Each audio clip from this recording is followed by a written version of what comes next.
Greg, the cops are coming. The year was 2001. School was out for the summer and 8 of us were lounging in one of Cambridge's many parks, basking in a warm breeze that came flowing off the banks of the Charles River. No one had spoken a fully coherent sentence for over an hour, choosing instead to giggle, melt into the grass, and gaze at the interplay of dancing green treetops blended into a neon blue sky, all thanks to a dangerously potent bag of magic mushrooms.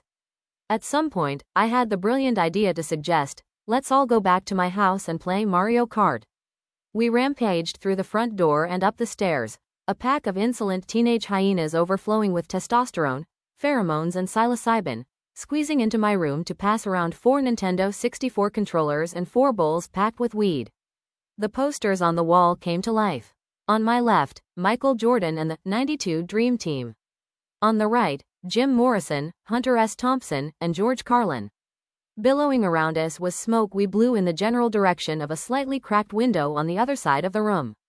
One of my friends, Peter, was acting funky. He kept sprinting back and forth across the room with frantic, darting eyes that advertised the following message: "Lights are on, but nobody's home." He eventually climbed into my bed and got under the covers. The rest of us wanted to leave and buy 40-ounce bottles of hurricane malt liquor, but Peter was far too mangled to be out in public.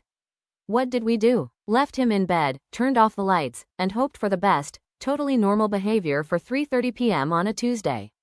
An hour later, the crew minus Peter was drinking in a back alley off Harvard Square when my phone went off, one of those old bomb-proof Nokia joints with the snake game on it.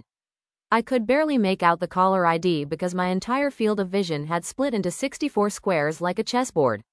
I assumed the call had to be from Peter and that he was going to come meet up with us. Did it have to be from Peter?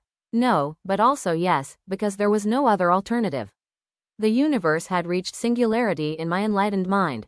I could will anything and everything into existence, displacing and transmigrating souls across this sublunary realm while shaping the future with nothing but the power of thought, and I had every intention of flexing these psychic muscles as soon as the Nokia quit squirming in my fingers like a frightened mouse. I gripped the phone for dear life, hands trembling, and answered, "Hello?" A voice responded that did not belong to Peter. "Come home. Immediately." "Mom, not good." I grabbed my friend Chris. "We have problems. You gotta come with me." Chris looked the most sober out of the group, which isn't saying much since the 7 of us improvident young urchins were higher than a Georgia pine. Chris and I levitated our way back down Brattle Street without saying a word. It turns out that hoping for the best wasn't a great game plan. After we'd left the house, Peter had gotten out of bed and wandered around the house, knocking furniture over, taking his clothes off and throwing household items around, breaking a lamp and a table in the process. My mom greeted us with something that sounded like, "The cops are coming." All I could see and hear was Koopa Troopa Beach in my living room. "Take this." Mom handed me a black trash bag. "Go throw out any and all illegal shit from your room." Chris and I began the scavenger hunt, beginning with the panoply of paraphernalia that lurked under my bed. I had been worshipping far too fervently at the altar of fear and loathing in Las Vegas. That whole notion of once you get locked into a serious drug collection, the tendency is to push it as far as you can. There was a waist-high metal hookah with 6 rotating hoses, 2 glass bongs coated with resin, a handle of Jim Beam, a half-dozen empty bottles of Colt 45, and a scattered array of bowls, pipes, chillum, plastic cubes, and nickel bags. It was an extensive caravan of contraband, and with police on the way, we had to move fast. Chris held the bag open while I scoured the room on all fours, pulling out bowls, pipes, and baggies from their hiding places and shoving them backwards in his direction, occasionally getting lost in the alternate galaxy that had materialized beneath the box spring. The sound of shattering glass brought me back to reality. I army crawled out to see Chris aggressively spiking bottles into the bag. "What the fuck are you doing? You're breaking everything." "It wasn't me, GB. That's what everyone has called me since forever." Chris pointed at the poster of Jim Morrison on the wall. "It was him. The spirit of Mr. Mojo Risson did it."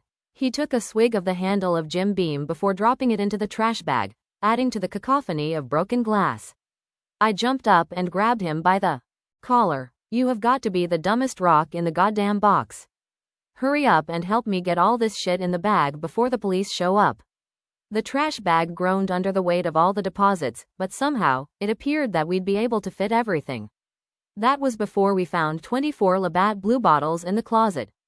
These accursed Canadian imports forced me to go downstairs and make a request that no mother should ever have to hear.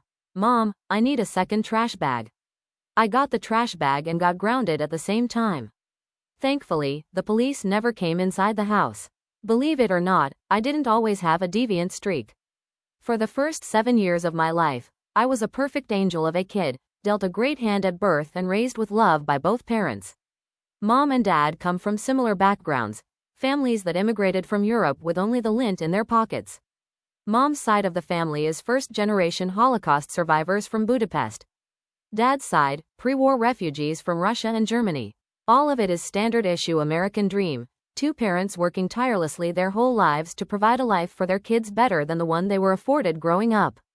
Cambridge is a town of academics, and my parents were no exception. Mom taught at Tufts and Dad was a postdoctorate fellow at Harvard Medical School where he'd earned his PhD in cell biology. Both preferred to live quietly and modestly. Neither parent drank, smoked, or had any interest in the socialite lifestyle, splurging only on education for their children, and Dad in particular hated all forms of what he called pretentious bullshit, country clubs and golf and all that. There wasn't much for me to complain about. I was handed winning card after winning card up until first grade, when the deck suddenly went cold. At age 7, I was involved in a horrific burn accident at school where hot oil splashed all over the right side of my face, neck, shoulders, and back. I was late for school and ran into the classroom where a cooking demonstration was underway, tripping over a cord as I tried to find a seat at the table and spilling a pot full of scalding oil all over myself. I was hospitalized for weeks and covered in bandages for months, undergoing multiple surgeries for severe second and third-degree burns. The photos were so bad that my mom threw them away, and my mom never throws anything away. Some would chalk this up as a loss. I've always thought I was the luckiest man alive, because I was only a few inches away from having my right eye replaced with a blind spot. By 5th grade, the burns had begun to heal. This was when I got hit with a right cross followed by a body blow to the liver. I was standing at Tower Records in Harvard Square, holding a copy of The Roots' new album, Things Fall Apart. Sounds like my goddamn life, I mumbled. Mom and Dad fought here and there, usually over money, but the yelling continued to increase in both frequency and volume. The noise drew my sister and I out of our bedrooms at the same time, both peering downstairs over the banister and then peering at one another, each looking to the other sibling for answers that neither of us had. Our once peaceful house had become a war zone as the Blotnick family deteriorated. This was when Mom packed her shit and moved into a small house on the other side of town. Dad fell ill shortly after. I was 10 years old when Dad was first diagnosed with sarcoidosis, a disease involving abnormal collections of inflammatory cells in the lungs, but it took a few years for him to begin visibly slowing down as the sarcoidosis gave way to idiopathic pulmonary fibrosis, IPF. IPF is a disease deadlier than most cancers. Life expectancy ranges from 2 to 5 years, and it kills you by slowly scarring the tissue in your lungs until you can't breathe. There is no cure. Dad was built like an ox and took great care of himself. Never smoked, never drank alcohol because it clouds the mind, ran miles daily, lifted weights every other day, skied with the power of a man half his age and was a concert-level pianist to boot. If he wasn't engaged in physical exercise or playing the piano, he was either at the Harvard lab or on his couch reading cancer research. I'm not sure a human could live a healthier lifestyle. I remember saying to myself at the time, this is such bullshit. You can take great care of your health, and still get a life-threatening disease? Life ain't fair. Correct, kiddo. Great lesson to learn at a young age. Life's tough, grab a helmet. Over the next several years, it was a race to the bottom between Dad's health and my grade point average. I stopped going to class and pursued my own PhD, an independent study in the doing of drugs. The thesis was that if you cannot do drugs but still get sick and die, why not just do all the drugs? Perhaps I grabbed the wrong helmet, but that logic was hard to argue against while watching your father get steamrolled by some freak lung condition. I started spending my evenings and weekends rolling around with guys several years older who had ready access to liquor, drugs, and girls. It was a diverse network that ranged from weed dealers in Dorchester, to Boston University juniors who sold acid and DMT, to a friend's sister who sold ecstasy pills and blow on Nantucket. The crew spanned across all races, all ages, and all rungs on the socioeconomic ladder, with the one common thread being that all were a parent's worst nightmare, the proverbial troublemakers. Meanwhile, I was supporting my new habits through a summer gig at a shoe store in Harvard Square. This was the late 1990s, the golden era of hip-hop, and there was nothing hotter than limited-release Nike Dunks.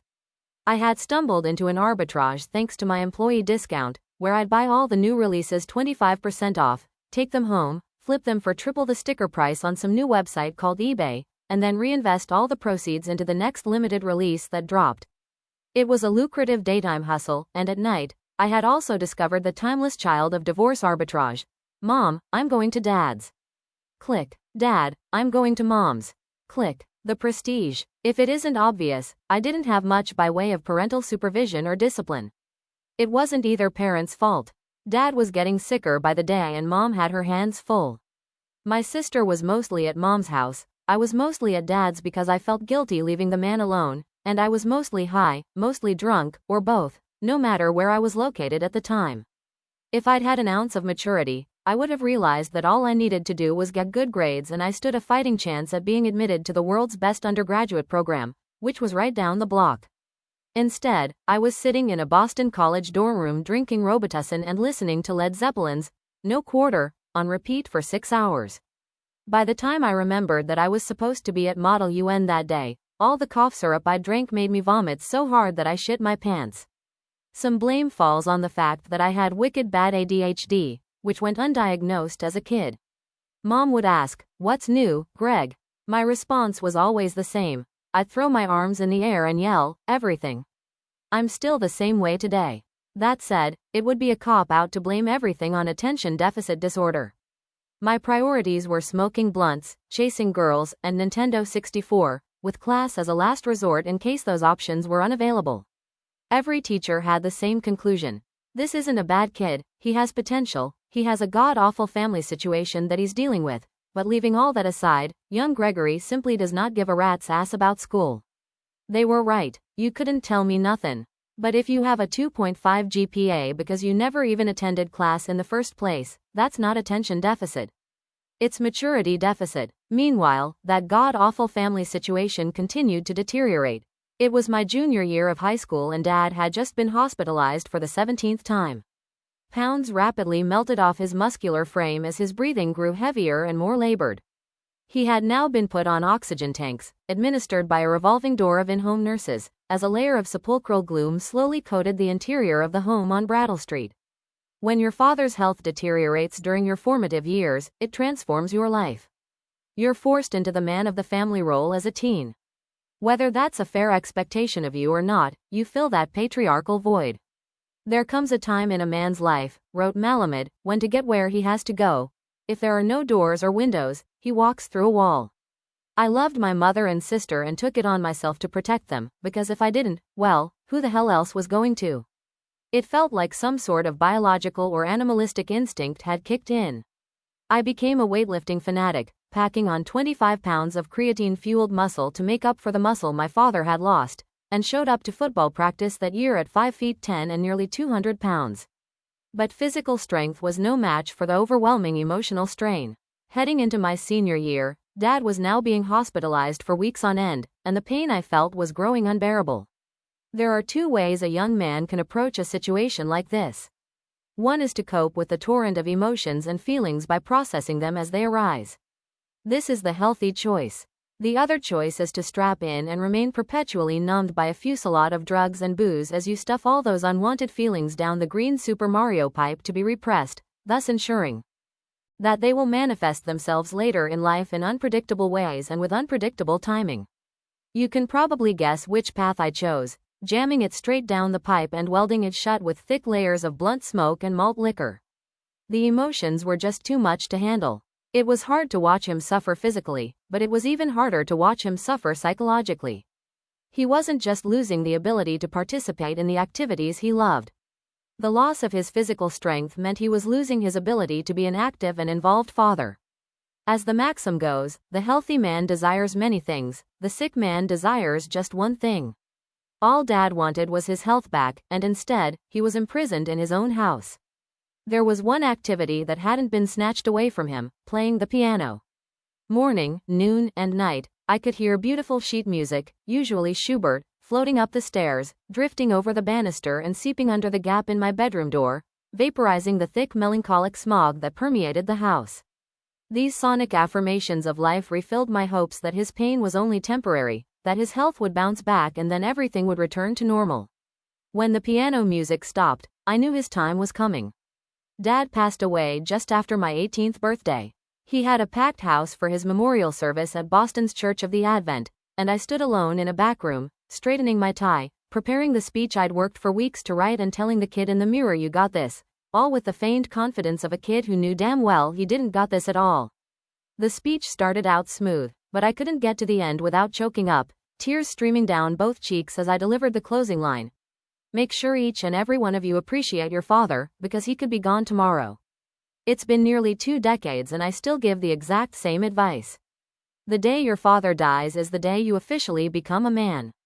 This is especially true when you lose a parent at a young age, a double-edged sword that drastically widens the range of outcomes for your life.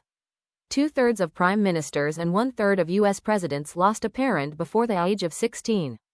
On the other end, prisoners are 2 to 3 times as likely to have lost a parent young. Higher odds of greatness, higher odds of getting tossed in jail. Sounds about right. The unequivocal positive is that it's a sword you get to keep in your sheath for when times get tough. I've lost track how many times I've squared up with the man in the mirror over the years and repeated the same question. Is this going to be tougher than your father dying? I have yet to respond in the affirmative. You learn to take the rough with the smooth, but with higher highs and lower lows than the average person. That's because there are no training wheels on your bike, no safety bumpers at your bowling alley, no stovetop you won't touch. No one is watching your blind spots for you.